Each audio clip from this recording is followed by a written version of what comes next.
வணக்கம். இது ஐபிசி தமிழின் இன்றைய முக்கிய செய்திகள். முதலில் தலைப்புச் செய்திகள். மன்னாரில் உயிரிழந்த இளம் குடும்ப பெண் விவகாரம். வைத்தியர் ஒருவரை பணியிடை நீக்கம் செய்ய நடவடிக்கை. மட்டுப்படுத்தப்பட்ட இந்தியா இலங்கை கப்பல் சேவை. அதிகரிக்கப்படும் அரசு சேவைகளின் ஆரம்ப சம்பளம். ஜனாதிபதி ரணிலின் தகவல். ஈஸ்டர் குண்டு தாக்குதல். 100 மில்லியன் அட்டகட்டை செலுத்தி முடித்த மைத்திரி.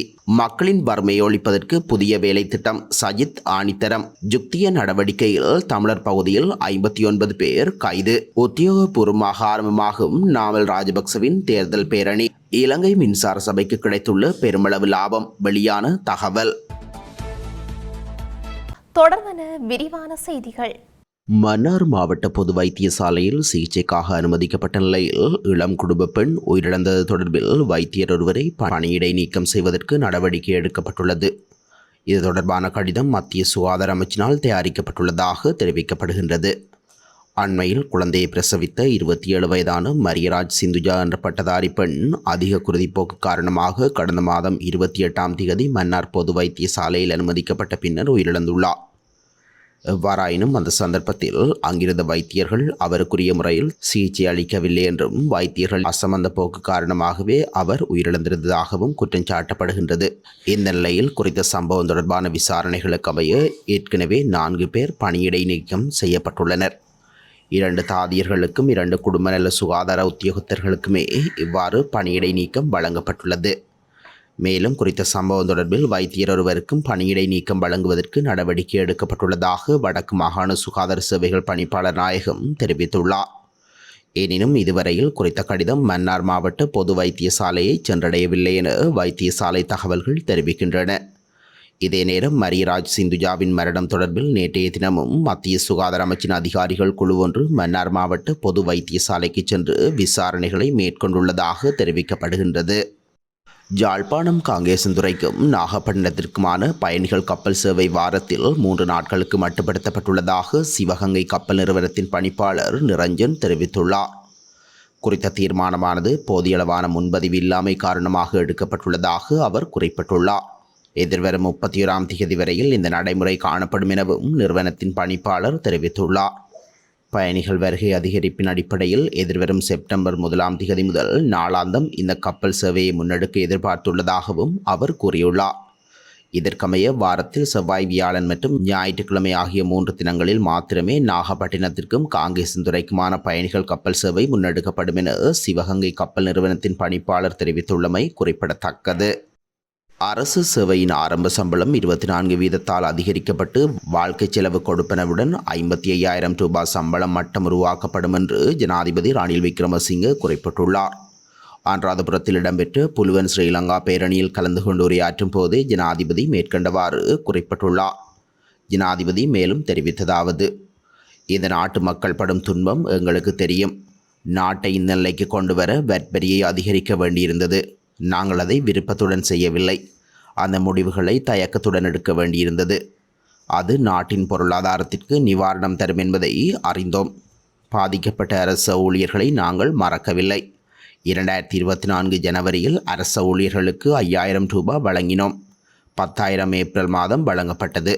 2025ஆம் ஆண்டை அடிப்படை ஆண்டாக ஆக்குவதன் மூலம் வாழ்க்கை செலவு கொடுப்பனவு 25,000 ரூபாவாகவும் அரசு சேவையின் ஆரம்ப சம்பளம் 24 வீதத்தினால் அதிகரிக்கப்பட்டு வாழ்க்கை செலவு கொடுப்பனவுடன் 55,000 ரூபாய் சம்பள மட்டம் ஒன்று உருவாக்கப்படும் என தெரிவித்துள்ளார். ஈஸ்டர் ஞாயிறு பயங்கரவாத தாக்குதல் தொடர்பில் முன்னாள் ஜனாதிபதி மைத்ரிபால சிறிசேனவிற்கு விதிக்கப்பட்டிருந்த 100 மில்லியன் அட்டஈட்டு தொகையை அவர் செலுத்தி முடித்துள்ளதாக தெரிவிக்கப்படுகின்றது. ஈஸ்டர் ஞாயிறு தொடர் பயங்கரவாத தாக்குதல்கள் தொடர்பில் போதிய அளவு உளவு தகவல்கள் கிடைத்தும் அதனை தடுக்க தவறியதாக முன்னாள் மைத்ரிபால சிறிசேன மற்றும் பாதுகாப்பு அமைச்சுக்களின் பிரதிநிதிகளுக்கு அரசியலமைப்பின் அடிப்படை உரிமைகளை மீறியுள்ளனர் என்று உச்சநீதிமன்றம் தீர்ப்பளித்துள்ளது. இதன்படி முன்னாள் ஜனாதிபதி மைத்ரிபால சிறிசேனவுக்கு 100 மில்லியன் ரூபாய் நட்டஈடாக வழங்க நீதிமன்றம் உத்தரவிட்டது. இந்த நிலையில் எஞ்சிய தொகையான 12 மில்லியன் ரூபாவை 16/8/2024 அன்று செலுத்தியுள்ளதாக குறிப்பிடப்பட்டுள்ளது. இதற்கு மேலதிகமாக முன்னாள் பாதுகாப்பு செயலாளர் ஹேமஸ்ரீ பெர்னாண்டோ மற்றும் முன்னாள் தேசிய புலனாய்வு பிரிவின் தலைவர் சிசிர மெண்டிஸ் ஆகியோருக்கும் உரிய நட்டஈட்டு தொகையை செலுத்தி முடித்துள்ளனர். எனினும் முன்னாள் காவல்துறை மா அதிபர் பூஜித் ஜெயசுந்தர மற்றும் அரச புலனாய்வு சேவையின் முன்னாள் பணிப்பாளர் நிலந்த ஜெயரத்ன ஆகியோர் இதுவரை நட்டஈடு செலுத்தவில்லை என்றும் கூறப்படுகின்றது. நாட்டில் கூட்டுறவு வணிகத்தை இணைத்து மக்களின் கட்டுப்பாட்டிற்கு அப்பாற்பட்ட வறுமையை ஒழிப்பதற்கான புதிய வேலை திட்டம் எதிர்காலத்தில் நடைமுறைப்படுத்தப்படும் என ஐக்கிய மக்கள் சக்தியின் ஜனாதிபதி வேட்பாளர் சஜித் பிரேமதாச தெரிவித்துள்ளார். கொழும்பில் நேற்று இடம்பெற்ற நிகழ்வு ஒன்றில் கலந்து கொண்டு உரையாற்றுகையில் அவர் இதனை குறிப்பிட்டுள்ளார். கூட்டுறவு, கைத்தொழில் மற்றும் வர்த்தக கூட்டம் நேற்று பிற்பகல் கொழும்பு நெலும்பொக்குண திரையரங்கில் ஐக்கிய மக்கள் சக்தியின் ஜனாதிபதி வேட்பாளர் சஜித் பிரேமதாச தலைமையில் இடம்பெற்றது. இதன்போது 9 மாகாணங்களை பிரதிநிதித்துவப்படுத்தும் கூட்டுறவு தலைவர்களுக்கும் சஜித் பிரேமதாசவுக்கும் இடையில் ஒப்பந்தம் கைச்சாத்திடப்பட்டிருந்தமை குறிப்பிடத்தக்கது. மட்டக்களப்பு காத்தான்குடி காவல்துறை பிரிவிற்குட்பட்ட பகுதிகளில் 15 ஐஸ் போதைப்பொருள் விற்பனையாளர்கள் உட்பட கசிப்பு விற்பனை மற்றும் திருட்டுச் சம்பவங்களுடன் தொடர்புடைய 59 பேர் கைது செய்யப்பட்டுள்ளனர்.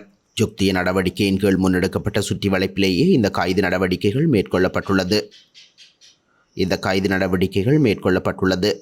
இதன்போது ஐஸ் போதைப்பொருள் விற்பனையில் ஈடுபட்ட 15 பேர், கசிப்பு உற்பத்தி, விற்பனை மற்றும் திருட்டுச் சம்பவங்களுடன் தொடர்புடைய 44 பேர் அடங்கலாக 59 பேர் காவல்துறையினரால் கைது செய்யப்பட்டுள்ளனர். இந்த நிலையில் கைது செய்யப்பட்ட சந்தேக நபர்கள் நேற்று மட்டக்களப்பு நீதவான் நீதிமன்றத்தில் முன்னிலைப்படுத்தப்பட்டுள்ளதாகவும் காத்தான்குடி காவல்துறையினர் தெரிவித்துள்ளனர். ஸ்ரீலங்கா பொதுஜன பெரமுனவின் ஜனாதிபதி வேட்பாளர் நாமல் ராஜபக்சவின் தேர்தல் பேரணி மற்றும் பிரச்சாரம் என்பன உத்தியோகபூர்வமாக ஆரம்பிக்கப்பட உள்ளன. அந்த வகையில் அனுராதபுரம் கடப்பனக பகுதியில் இன்று பிற்பகல் 2 மணிக்கு ஆரம்பமாக உள்ள குறித்த பேரணி பெருமளவிலான பங்கேற்பாளர்களை எதிர்பார்த்து ஏற்பாடு செய்யப்பட்டுள்ளது.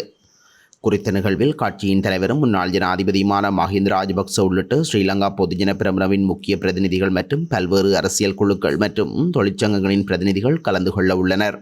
இந்த நிலையில் 2024 ஜனாதிபதி தேர்தலில் போட்டியிடும் இளைய வேட்பாளரான நாமல் ராஜபக்ச அரசியல் கட்சிகள், தொழிற்சங்கங்கள் மற்றும் சிவில் அமைப்புகளுடன் பரவலான ஆதரவை பெறுவார் என எதிர்பார்க்கப்படுவதாக ஸ்ரீலங்கா பொதுஜன பெரமுனவின் வட்டாரங்கள் தெரிவிக்கின்றன. இலங்கை மின்சார சபை இவ்வருடத்தின் முதல் அரையாண்டில் 119.20 பில்லியன் ரூபாய் லாபத்தை ஈட்டியுள்ளதாக தெரிவித்துள்ளது. அத்தோடு கடந்த வருடத்தின் இதே காலப்பகுதியில் பெற்ற 20.65 பில்லியன் ரூபாவுடன் ஒப்பிடுகையில் இந்த வருடத்தின் ஜூன் மாதம் வரையான காலப்பகுதியில் 34.53 பில்லியன் ரூபாய் லாபம் ஈட்டப்பட்டுள்ளதாக குறிப்பிடப்பட்டுள்ளது. இது 67.2% வளர்ச்சியை பதிவு செய்துள்ளதாக மின்சார சபையின் நிதி அறிக்கைகள் தெரிவிக்கின்றன. மேலும் ஆசிய நாடுகளுடன் ஒப்பிடும்போது இலங்கையின் மின்சார கட்டணம் 3 மடங்கு அதிகம் என தனியார் நிறுவனம் ஒன்று தகவல் வெளியிட்டிருந்தமை குறிப்பிடத்தக்கது. இத்துடன் இன்றைய முக்கிய செய்திகள் நிறைவடைகின்றன. தொடர்ந்தும் செய்திகளை அறிந்து கொள்ள IBC தமிழ் நியூஸ் என்ற எமது யூடியூப் பக்கத்தினூடாக இணைந்திருங்கள். நன்றி.